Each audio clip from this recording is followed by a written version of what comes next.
Share માર્કેટમાં trading અને investment કરવાથી સારો નફો મળશે તેમ જણાવી ફરિયાદી પાસેથી લાખો રૂપિયાની ઓનલાઈન છેતરપિંડી આચરનાર આંતરરાજ્ય ગેંગના 5 ઠગોને સાયબર ક્રાઇમે ઝડપી પાડ્યા છે।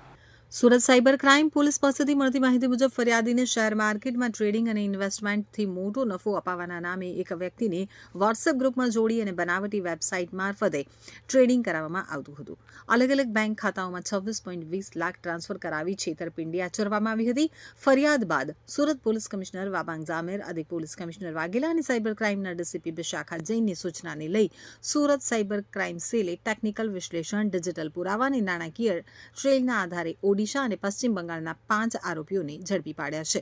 ઝડપાયેલા આરોપીઓમાં રંજન ઉર્ફે સુનિલ પુરાણ, ખલારી સુભાષચંદ્ર દયાનિધિ રાવલુ, કૃષ્ણા કુંભાર ઉર્ફે કિશન ગજેન્દ્ર કુંભાર, એસ.કે. આલમગીરી, અનામત અલી અને બસંતસિંહ ઉર્ફે સિંહસર ઉર્ફે બિગ બોસ સંજીતસિંહને ઝડપી પાડી સળિયા પાછળ ધકેલી દીધા હતા।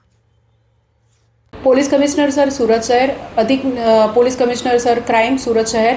નાયબ police commissioner cyber crime cell Surat શહેરનાઓની સૂચના અનુસાર સાયબર ક્રાઇમ સેલ દ્વારા જ્યારે સુરત શહેરના નાગરિકો સાથે કોઈપણ પ્રકારનું ફ્રોડ થાય ત્યારે તેની ફરિયાદ નોંધી ઇન્વેસ્ટિગેશન કરવામાં આવે છે। તે અંતર્ગત પાછલા દિવસોમાં એક ફરિયાદીએ સાયબર NCCRP પોર્ટલ પર પોતાની ફરિયાદ નોંધાવેલ હતી,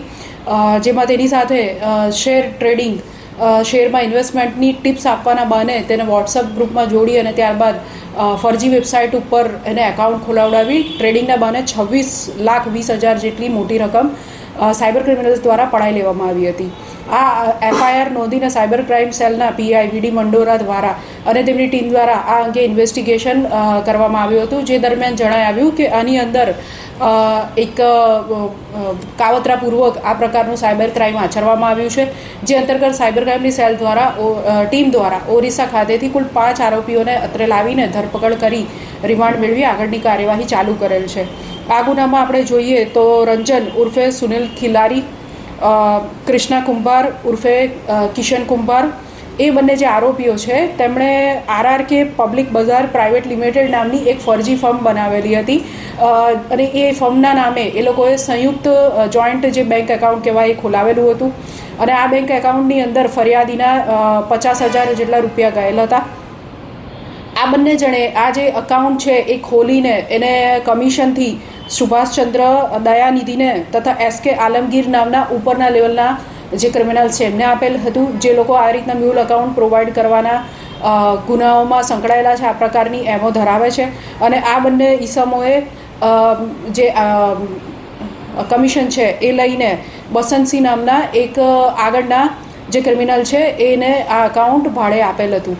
આ તમામની સાયબર ક્રાઇમ સેલ દ્વારા ધરપકડ કરવામાં આવી છે અને આગળની જે કડી છે વોન્ટેડ આરોપીઓ છે જેમને આ એકાઉન્ટ આપેલું છે તે અંગે પૂછપરછ અને તપાસ સાયબર ક્રાઇમ સેલ દ્વારા કરવામાં આવી રહેલ છે।